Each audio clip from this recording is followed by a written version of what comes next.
vídeos mostram como eram feitos os rituais macabros praticados pela família de Dídia Cardoso, a sinhazinha da festa do boi garantido do Amazonas.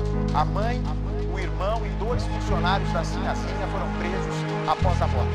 Todos participavam, de acordo com a polícia, de uma seita que prometia cura espiritual e forçava vítimas a abusar de ketamina em rituais de estupro. Acompanhe. Olá, sou a Beatriz, obrigada pelo convite. Me sinto honrada em participar desse momento, em falar da pessoa maravilhosa que foi a Dídia Cardoso. Ela era uma ótima amiga, uma ótima filha e uma chefe maravilhosa. Eu e a Dídia nos conhecemos em um festival do Boi Garantido. E depois disso ela me ofereceu o trabalho no salão dela. Desde aí viramos amigas. Dídia me ajudou muito e sempre procurei retribuir. Nos últimos tempos ela estava mal. Tinha perdido o cargo de sinhazinha do festival. E eu fui percebendo que isso, de certa forma, mexeu muito com ela. Olá, boa tarde a todos. Eu quero de antemão agradecer pelo convite e pela oportunidade de falar desse caso que teve um forte impacto na região norte do Brasil. Certo, a descoberta do uso da cetamina foi realizada a partir de coleta dos vídeos e também dos áudios, que foi uma investigação feita pela Polícia Civil do Estado do Amazonas. A família de Dídia, ela é suspeita de fornecer e distribuir aos empregados em uma rede de salão de beleza chamado Bela Femme, com unidades em Manaus e em Parintins. Também é suspeita de realizar alguns rituais. A droga, também chamada de ketamina, é usada ilegalmente como substância recreativa, mas, porém, na medicina veterinária, ela é usada em funções de propriedades sedativas. A seita familiar foi algo que repercutiu muito, porque nos vídeos era nítido que a seita pai, mãe, cuida era algo real. Então, depois de tudo que aconteceu aos envolvidos, a mãe e o irmão negaram a existência da seita por várias vezes em entrevistas. Então, realmente, fazer a cobertura desse caso foi algo que mexeu muito comigo. Ver uma família de tanta notoriedade, de tanto relevo na região norte do Brasil, ter uma morte tão precoce, a jovem Dídia Cardoso. Confesso que não foi nada fácil, foi bem desgastante. Dídia Cardoso, que nasceu em 3 de fevereiro de 1992, ganhou forte notoriedade no Amazonas entre 2016 e 2020, ao interpretar a Ciazinha da Fazenda do Boi Garantido no Festival Folclórico de Parintins. Personagem de grande destaque que representa a filha de um fazendeiro na história do Alto do Boi, que embasa as representações. Dídia, após se despedir desse papel, ela passou a trabalhar ao lado da mãe e do irmão na administração nas suas redes de salões. Ela compartilhava frequentemente nas suas redes sociais aos seus seguidores a sua rotina de treino, de musculação e o seu amor por animais e principalmente por cobras. Meses antes da morte de Dídia, ela revelou que enfrentava um forte quadro de depressão e foi no dia 3 de fevereiro, onde completou 32 anos, que ela publicou um vídeo nas redes sociais comemorando a data com seus familiares, no qual compartilhou certa informação, abre aspas. Só tenho a agradecer, principalmente por ter passado e superado esses meses doente, depressão, gastrite e etc.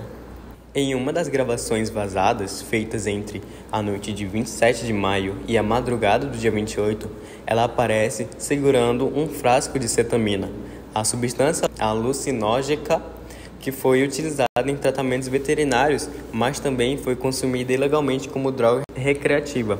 No vídeo, Bruno, o namorado de Dídia Cardoso, pede para ele soltar a droga, mas ela resiste. Dídia foi encontrada morta dentro da sua própria casa, onde morava com a sua mãe e o seu irmão em Manaus. Segundo uma fonte próxima da família, que não quis se identificar, parentes tentavam contato com ela por telefone, porém não conseguiam. Então resolveram ir à casa da família. Ao entrar no imóvel, por volta das 5 horas da manhã, encontraram o corpo da empresária sobre a cama. O laudo preliminar do IML apontou que a morte foi um edema cerebral, uma overdose. que comprometeu o funcionamento do seu coração e da sua respiração. 2 dias após a morte de Dídia Cardoso, em 30 de maio, a Polícia Civil do Amazonas deflagrou a Operação Mandrágora, que resultou na prisão de Cleusimar e Ademar Cardoso, mãe e irmão da ex-Ceazinha, além de Verônica Seixas, Cleudiele da Silva e Marison Vasconcelos, todos que eram funcionários da família Cardoso. Segundo a Polícia Civil, os 5 presos eram, à época, apontados como integrantes de um grupo religioso denominado Pai Mãe Vida, que convencia os seus seguidores de que o uso da droga cetamina permitiria ali para eles a transcendência para outra dimensão, a alcançar uma salvação espiritual. Então, ao longo da investigação, a Polícia Civil também apurou que os presos, o ex-namorado Bruno Roberto e o personal trainer da família Ato Silveira, além de donos e funcionários de clínica veterinária, suspeitos de fornecer cetamina ao grupo. Ainda de acordo com a Polícia Civil também, foi apurado que na época o grupo já estava sob investigação havia pelo menos 40 dias antes da morte da ex-Ceazinha. As investigações indicavam também que algumas vítimas do grupo religioso foram submetidas à violência sexual e até praticar o aborto. De acordo com a polícia, as evidências apontam que rituais eram feitos dentro dos salões de beleza e também da residência da família, locais onde foram encontrados ampulhas de cetamina e dezenas de seringas e agulhas. Então, cobrir esse caso foi realmente muito exigente da minha parte como jornalista. Foi muito impactante ver uma família de tanta notoriedade na região norte brasileira resultando em uma morte tão precoce. Confesso que não foi nada fácil. Olá, muito obrigado pelo convite mais uma vez. Eu trabalhei há muitos anos para a família Cardoso, desde novo. Quem me apresentou essa substância foi o irmão de Dídia. Ele usava e tinha um amigo que vendia para ele. Ele era um dono de uma clínica. Eu não tenho conhecimento da venda dessa substância no salão. Talvez isso tenha sido coisa da mídia para prejudicar as coisas, o negócio da família Cardoso. Não existia esse negócio de venda dentro do salão. Não que eu saiba. Olá, é um prazer muito grande estar aqui com vocês. Quero agradecer pela essa oportunidade de estar aqui junto com o podcast Voz da Justiça. Eu sou o delegado que acompanhei o caso, delegado da primeira delegacia, primeiro DIP. E eu vou explicar aqui os relatos da Polícia Civil. O inquérito policial da Polícia Civil concluiu que o caso transcedido e uso individual de drogas se trata de uma organização criminosa com características de uma seita. Vou falar um pouco da seita, que é a identificação da seita. A família Cardoso, liderada por Ademar e Cleusimar, estabeleceu um grupo de cunho religioso com a prática coercitivas dominadas, que é a famosa seita Pai, Mãe e Vida. Esse era o nome que eles usavam ali da seita. E as substâncias, que eles usavam, que era chamada substância divina, que é a cetamina ou a ketamina, os 2 nomes que a gente pode classificar para essa droga, para essa cocaína que eles usavam. E é um uso anestésico, veterinário, dessa droga, desse entorpecente. E posteriormente do Potenai, não sei se vocês já ouviram falar sobre isso, mas é tratando de uma substância como um meio de aceição ou iluminação espiritual. Isso no ritual deles, na seita deles. É uma coisa que só eles entendiam lá no meio deles, na religião deles. E eu também, como delegado, eu posso afirmar que os líderes dessa seita, eles coagiam e forçavam os funcionários e até membros da família como Dídia, a consumir as drogas em rituais. Eles faziam rituais ali, eles forçavam os funcionários a utilizar, a se drogarem, ali no meio daquele ritual. E também havia a tortura, a evidências e relatos que dos suspeitos, eles submetiam as vítimas às sessões de tortura para forçar o uso da substância, mantendo-as sedadas ou topadas em cárcere privado, violando sua integridade física e psicológica. Então eles pegavam essas vítimas, eles dopavam, eles faziam tudo isso e eles trancavam ela no cárcere privado ali, prejudicando ali a sua integridade física. E isso foi classificado como tráfico, foi constatado que Ademar e Cleusemar controlavam a compra e a distribuição da cetamina, e configurando os crimes de tráfico de drogas e associações para o tráfico, utilizando inclusive a rede de salões, né, de beleza da família para facilitar as ações. E eu, como delegado, também posso afirmar que já havia conhecimento da situação na residência. A Polícia Civil ela chegou a realizar uma diligência anterior, um mês antes da morte da Dídia, baseados em denúncias de cárcere privado, mas não conseguiu retirá-lo do local na ocasião. E eu posso também afirmar que Cleusemar Cardoso, né, e Ademar Cardoso, eles agiam ali em conjunto. Eles praticaram ali aproximadamente uns 14 crimes graves: tortura, tráfico de drogas, associação para o tráfico e sequestro, etc. E vários outros crimes que a Polícia Civil no seu inquérito, nas suas investigações, que foram severas. Foi um trabalho duro, foi um trabalho ali de muita organização. Eles conseguiram ali absorver, procurar informações na família, parentes e amigos, pelas gravações das câmeras, pelos vídeos. Eles conseguiram ali absorver vários assuntos, né, que a investigação da Polícia Civil, né, junto com o primeiro DIP, eles conseguiram apurar durante essa grande operação, essa grande investigação que foi feita na cidade. O salão era um empreendimento da família, um espaço de beleza que a família investia bastante, um lugar sempre movimentado e muitos clientes. Trabalhava lá há 4 anos antes de tudo acontecer. Não tinha o conhecimento dessa seita. O que sabíamos é que Dígia e sua mãe e seu irmão estavam muito diferentes, nervosos, agitados e pareciam sempre estar atrás desse medicamento. Mas não sabíamos que era uma seita. Os funcionários nem eu tinham certeza dessa seita. Olá, antes de começar, quero deixar aqui minhas sinceras condolências à família. Apesar do tempo, o vazio da perda sempre existirá. Desde já, obrigado pela oportunidade. Sim, no início a clínica forneceu. Éramos amigos e eu imaginava que o uso seria destinado para os cavalos. Jamais pensei que estava acontecendo tudo aquilo. Quando comecei a desconfiar e a negar a venda para o irmão de Dígia, ele ficou agressivo e até chegou a me ameaçar. Ameaçou meus funcionários. E foi aí que eu vi que ele estava totalmente fora de controle. Depois de vários xingamentos e ameaças, a clínica não forneceu mais nenhuma quantidade de substância. E pedi para que eles não fossem mais lá, na minha clínica. Não tinham conhecimento, nem de que eles usavam e muito menos que eles aplicavam nos animais de estimação. Isso é cruel demais. Olá a todos, é um prazer poder contribuir com a análise deste caso. Do ponto de vista psicológico, observamos situações muito delicadas como manipulação familiar, uso de substâncias em rituais, traumas e uma vulnerabilidade extrema. Tudo isso sugere que muitas das pessoas envolvidas podem ter sofrido sérios danos à saúde mental, perderam sua autonomia e foram expostas a comportamentos abusivos e coercitivos. Por isso, acredito que esse caso exige uma abordagem terapêutica e investigativa especializada. Olá, é uma honra muito grande, né, poder estar aqui junto com vocês, como advogado da família da Dídia. Eu quero agradecer pelo convite, pela confiança no meu trabalho.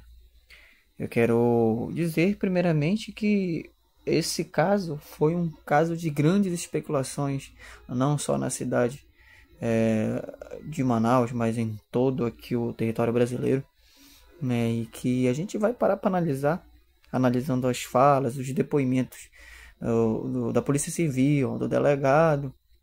A gente vai ver que a família Dídia, principalmente a mãe e o irmão que estão presos hoje, eles são pessoas doentes e eles não precisam apenas de prisão. A prisão é correta, tudo bem, eles cometeram um ato ilícito, eles têm que pagar pelo crime que eles cometeram, ajudaram a cometer, mas assim, a dignidade da pessoa humana ela entra em jogo também. Eles não precisam apenas de prisão, eles precisam também de uma ajuda psicológica, porque eles são seres humanos, eles são pessoas.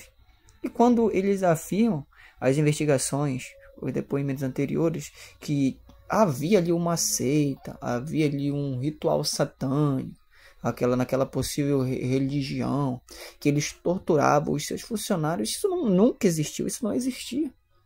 Entendeu? Eles sim eram dependentes da cetamina, né, ali dessa droga. Sim, a gente pode afirmar que isso é verdade, mas não havia ali de forma alguma tortura, nada.